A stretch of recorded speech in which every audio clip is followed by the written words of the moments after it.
Assalamualaikum warahmatullahi wabarakatuh. Selamat berjumpa kembali dengan Bu Ainu. Anak-anakku kelas 8 yang sudah berhasil semuanya masuk atau naik ke kelas 9. Saya ucapkan selamat. Semoga kalian semakin menjadi siswa yang makin dewasa, makin bertanggung jawab, dan makin tinggi tingkat pengetahuan, makin baik perilakunya.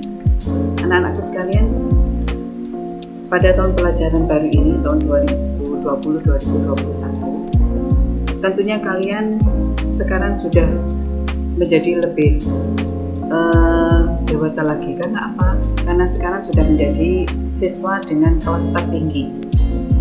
Nah, karena itu tanggung jawab kalian itu juga semakin besar, karena kalian adalah siswa yang patut dicontoh oleh adik-adik kelas sekalian kelas 7 dan kelas 8. Anak-anak sekalian, marilah bersama-sama pada pagi hari ini. Pada hari ini kita sebelum belajar memanjatkan rasa syukur kita kepada Allah Subhanahu wa Ta'ala yang telah memberikan kita kenikmatan karunia yang luar biasa sehingga kita bisa melaksanakan kegiatan belajar mengajar meskipun dalam keadaan atau dalam kondisi daring. Anak-anak, untuk pelajaran PPKN yang diampu oleh Bu Ainu, pada semester ini kelas 9 itu kita akan mempelajari 3 kompetensi dasar. Kalau nanti memungkinkan waktunya, maka Bu Ainu akan memberikan 4 kompetensi dasar. Karena apa? Dalam 1 tahun itu kalian ada 6 kompetensi dasar. Kalau memungkinkan nanti di semester awal ini, semester Ghazal, itu akan 4 KD yang akan disampaikan dan 2 KD di semester genap. Karena di semester genap itu biasanya waktu kalian belajar itu hanya sekitar 2 bulan atau tidak sampai 3 bulan. Anak-anakku, yang pertama, KD yang pertama, seperti kalian lihat ini, saya mohon kalian setiap kali pembelajaran itu sudah siap dengan buku paketnya. Pelajaran apapun kalian siapkan buku paket dan buku tulis dengan alat tulisnya lengkap. Kemudian kalian menghadap HP atau laptop terserah, kalau perlu di headset karena supaya kalian bisa konsentrasi belajarnya. Oke, kita mulai dengan bab pertama. Pada awal bab pertama ini kita mempelajari tentang dinamika perwujudan Pancasila sebagai dasar negara dan pandangan hidup bangsa. Nah, tentunya kalian bertanya, Bu Ainu, kok Pancasila lagi? Nah, kita ingat kembali pelajaran kelas 7 dan kelas 8. Kalau awal pelajaran pada KD 1 pasti pembelajaran PPKN itu membahas tentang Pancasila. Tetapi ada bedanya. Ketika kelas 7 kalian mempelajari tentang perumusan atau sejarah lahirnya Pancasila. Kemudian di kelas 8 kita mempelajari tentang kedudukan Pancasila sebagai dasar negara dan pandangan hidup bangsa.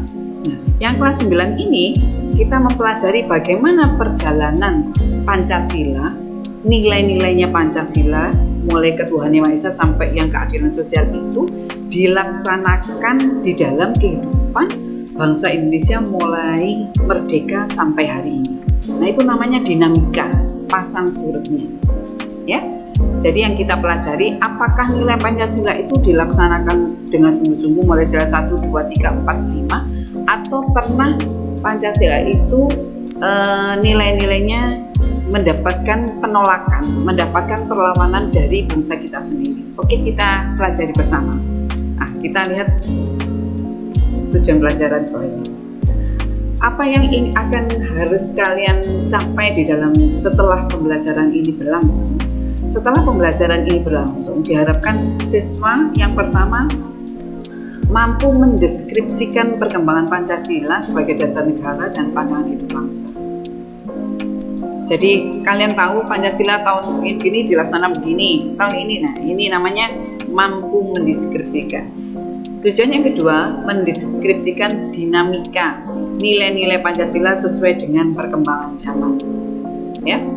Kemudian yang ketiga, kalian juga harus mampu mengidentifikasi perwujudan nilai-nilai Pancasila sesuai dengan perkembangan zaman dalam berbagai kehidupan. Baiklah anak-anak, mungkin pelajarannya sebenarnya tidak sesulit kata-kata yang tertulis di situ ya. Nah, sekarang kita pelajari, memang kita kali ini berkaitan erat dengan sejarah perjalanan penerapan nilai-nilai Pancasila itu. Ya. Kita mulai. Penerapan Pancasila dari masa ke masa. Jangan lupa kalian sambil menyimak video ini, pelajaran Bu Ainul ini dengan dicocokkan di buku paketnya. Tentu saja halaman pertama, ya, sampai halaman 11. Penerapan Pancasila dari masa ke masa. Yang pertama, masa pertama adalah masa awal kemerdekaan. Masa awal kemerdekaan itu dimulai dari tahun 1945 sampai 1949. Kemudian masa yang kedua, penerapan Pancasila di masa Orde Lama, yaitu masa Orde Lama tahun 49 sampai 1965. Kemudian masa yang ketiga adalah masa Orde Baru. Bagaimana penerapan Pancasila di masa Orde Baru, yaitu tahun yang disebut masa Orde Baru adalah tahun 1966 sampai 1998. Kemudian masa reformasi, yaitu di mana masa reformasi dimulai tahun 1999, 98 sampai hari ini namanya masa reformasi. Oke, kita mulai dari masa awal kemerdekaan. Bagaimana pelaksanaan Pancasila di masa ini? Pada periode ini, penerapan Pancasila sebagai dasar negara dan pandangan hidup bangsa banyak menemui berbagai masalah. Banyak upaya yang ingin mengganti Pancasila sebagai dasar negara atau merupakan penyimpangan terhadap Pancasila. Upaya-upaya tersebut antara lain ada banyak.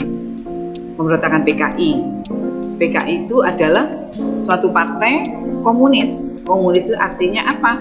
Suatu ajaran yang berangkatnya dari ateisme. A itu tidak, T itu teisme adalah agama, tidak mempercayai suatu aliran atau ajaran yang tidak mempercayai agama. Jadi artinya kalau komunis itu bertentangan enggak dengan Pancasila? Nah, tentunya bertentangan dengan sila pertama, pintar. Kemudian ada juga pemberontakan Darul Islam atau Tentara Islam Indonesia. Nah, yang ini kan agama tuh. Nah, Indonesia ini adalah negara yang memiliki beraneka ragam agama. Ada waktu itu masih 5 macam agama. Sekarang ada 6 macam ditambah Konghucu. Nah, waktu itu ada 5 macam agama. Memang adanya seperti itu. Jadi mulai zaman Majapahit kita sudah punya 2 macam agama, Sriwijaya tambah 3 agama. Maka kita tidak bisa menjadikan negara ini hanya negara yang berdasarkan satu agama. Nah, ini juga berarti juga bertentangan. Kemudian pemberontakan Republik Maluku Selatan, pemerintah PRRI, Permesta, APRAD, dan seterusnya. Nah, ini mereka melakukan menunjukkan rasa ingin memberontak. Jadi ingin tidak ada hal-hal yang nilai-nilainya tidak sesuai dengan Pancasila. Bahkan ingin melepaskan diri dari negara kesatuan NKRI, bertentangan dengan sila 3 dan seterusnya. Nah, rasa ingin menentang Pancasila ini diwujudkan di dalam bentuk pemberontakan. Artinya sifatnya itu militer, perang keras dengan kekerasan. Kita lanjutkan. Ini penyimpangan Pancasila di masa Orde Lama sekarang. Orde Lama ini setelah awal kemerdekaan, yaitu tahun 1949 sampai 1965 sebenarnya. Ya.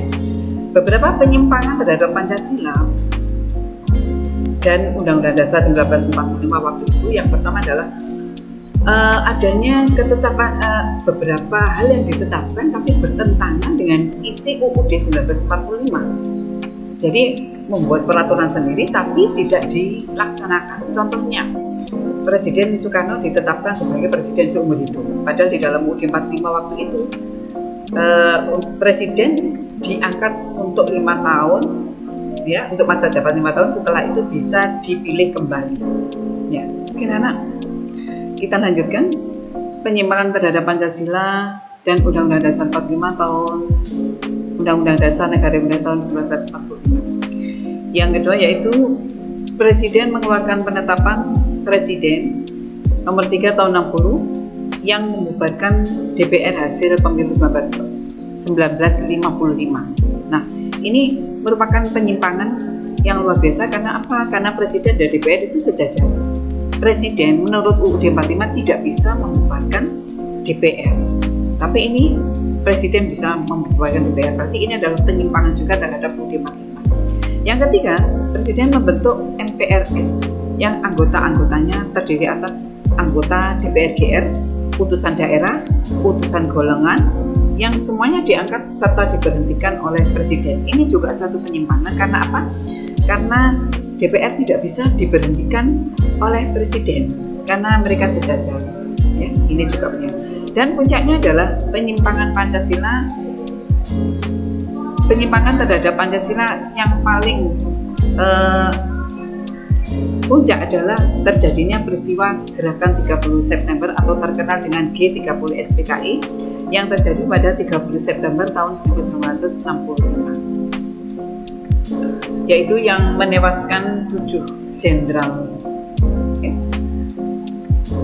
jenderal terbaik Indonesia waktu itu. Nah, sekarang kita lihat penyimpangan Pancasila pada masa Orde Baru.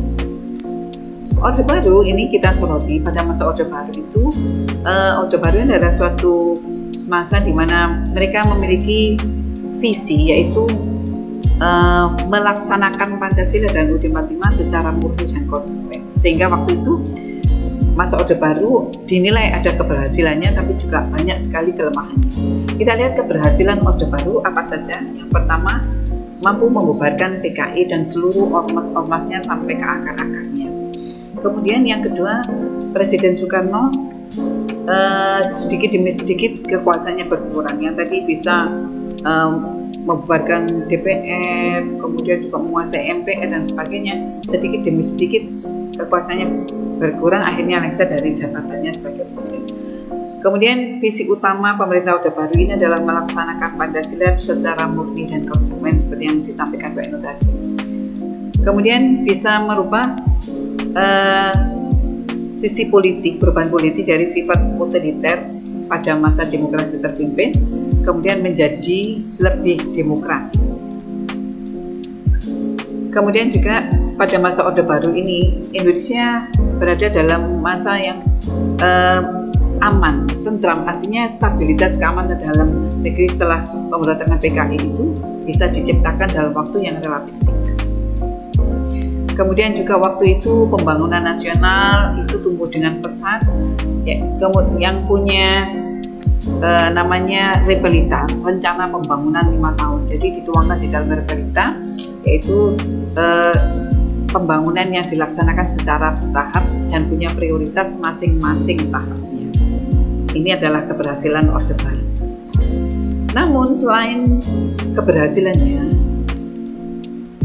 Orde Baru juga memiliki kelemahan. Yang pertama, membatasi adanya kebebasan politik. Itu tercermin adanya keterbatasan partai politik, jumlah partai politik yang sangat terbatas, hanya dibatasi 3 saja, seperti dalam gambar. Ya.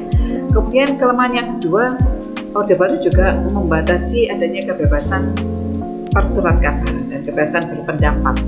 Jadi biasanya orang yang mengeluarkan pendapat atau orang yang bersuara, orang yang memiliki rencana persepsi tentang yang bertentangan dengan pemerintahan, biasanya ini tidak diperbolehkan. Kemudian juga yang ketiga adalah munculnya beberapa peristiwa pelanggaran hak asasi manusia. Nah, kemudian kita lihat penyimpangan Pancasila pada masa reformasi, yaitu tahun 1998 sampai sekarang. Nah, kita lihat pada masa sekarang penerapan penyimpangan Pancasila pada masa sekarang itu tidak berwujud seperti dalam masa awal kemerdekaan maupun Orde Lama, yaitu dengan perang, dengan pemberontakan. Itu jarang sekali, meskipun ada tapi sudah di pedalaman. Tapi yang lebih nyata, penyimpangan ini dilakukan melalui perilaku, penyimpangan perilaku bangsa Indonesia, penyimpangan sikap-sikap yang sudah bertentangan dan tidak sesuai dengan nilai-nilai Pancasila. Seperti misalnya penerapan konsep kebebasan yang tanpa batas, mengakibatkan munculnya pergaulan bebas. Kemudian pola komunikasi yang tidak beretika, orang berbicara di media massa itu sudah tidak memperhatikan etika, ya. Kemudian adanya peredaran narkoba dan minuman keras, kemudian aksi anarkisme atau kekacauan serta vandalisme, ya, sehingga memicu terjadinya penurunan perpecahan dan penurunan moral. Kemudian selain itu kita juga menurunnya rasa persatuan kesatuan di antara sesama warga. Inilah apa yang bisa disampaikan Bu Ainul pada pertemuan kali ini. Ini tentang bagaimana perjalanan Pancasila mulai awal kemerdekaan dan Orde Lama. Ini hampir sama karena penyimpangannya kalau tidak sesuai dengan Pancasila, tidak setuju, namanya ingin menggulingkan Pancasila, mengganti Pancasila, itu dilakukan dengan cara-cara militer atau kekerasan. Kemudian pada masa Orde Baru dan Reformasi ini dilakukan tidak sekeras Orde Lama dan awal kemerdekaan, tetapi melalui perilaku baik itu di pemerintahan maupun dalam kehidupan sehari-hari di masyarakat. Ini dilakukan melalui perilaku-perilaku yang bertentangan dengan nilai-nilai Pancasila. Inilah perbedaannya. Ya, anak. Sampaikan pertanyaan kalian kalau perlu ke Japri ke Bu Ainul. Kemudian setelah ini perhatikan ada dari Bung Karno, bangsa yang tidak percaya kepada kekuatan dunia sebagai suatu bangsa tidak akan dapat berdiri sebagai suatu bangsa yang merdeka. Kemudian kalian lihat tugas daring 3. Ini kalau kalian tadi memperhatikan penjelasan Ibu Ainul pasti sudah bisa mengerjakan tugas ini. Ya, apa perbedaan sifat penyimpangan nilai Pancasila awal kemerdekaan dan masa Orde Lama dan masa Orde Baru dan Reformasi jadi satu. Nah, ini sama. Kalian minimal boleh menjawab 2 saja. Ya. 4 boleh, 3 boleh, tapi 2 sudah saya anggap benar. Kemudian tugas yang kedua ini buku paket halaman 12-13. Nah, kerjakan tugas kalian tepat waktu. Waktunya adalah dalam minggu ini sudah harus mengumpulkan Bu Ainul via Japri, ya, karena ada penilaian ketepatan waktu. Yang mengumpulkan minggu ini berarti sudah memenuhi syarat. Kemudian yang minggu depan sudah berkurang nilainya, tidak akan bisa mendapatkan nilai yang baik. Sekian. Semoga ada manfaatnya apa yang kita pelajari hari ini, yang kalian dan Bu Ainul kerjakan. Semoga bisa dimengerti, bisa dikerjakan tugas-tugasnya dengan baik. Akhirul kalam, wabillahi taufiq wal hidayah. Wassalamualaikum warahmatullahi wabarakatuh.